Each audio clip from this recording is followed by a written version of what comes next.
50% மானியம் தரும் தமிழக அரசின் சூப்பர் திட்டம். வேளாண் மதிப்பு கூட்டு மையம் விவசாயிகளுக்கு ஹாப்பி நியூஸ். தமிழக விவசாயிகள் வசதிக்காகவும் நன்மைக்காகவும் அவர்களின் வாழ்வாதாரம் உயர்வதற்காகவும் அரசு பல்வேறு நலத்திட்ட உதவிகளை செய்து வருகிறது.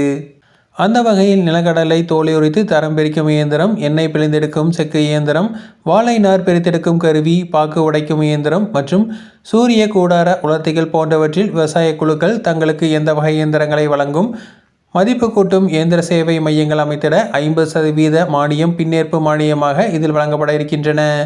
50% மானியம் என்பது அதிகபட்சம் 5 லட்சம் ரூபாய் வரை வழங்கப்படும்.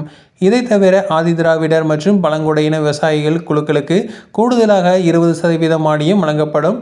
அரசு வழங்கும் இந்த மானியத்தின் மூலம் பல்லாயிரக்கணக்கான விவசாயிகள் பயன்பெறுகின்றனர். இந்த நிலையில் வேளாண் மதிப்பு கூட்டு மையங்கள் அமைக்க 1.5 கோடி ரூபாய் வரை மானியம் வழங்கப்படும் என்று வேளாண் துறை தற்போது அறிவித்துள்ளது. இதுகுறித்து வேளாண் துறை அறிக்கை ஒன்றையும் வெளியிட்டிருக்கிறது.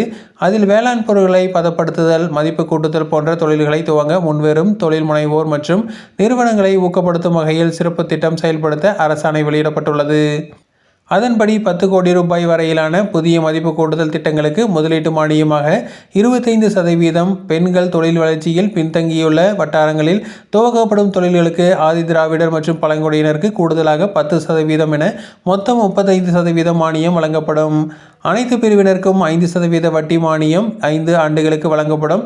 திட்ட மதிப்பீட்டில் பயனாளிகள் பங்களிப்பு குறைந்தபட்சம் 5% இருக்க வேண்டும்.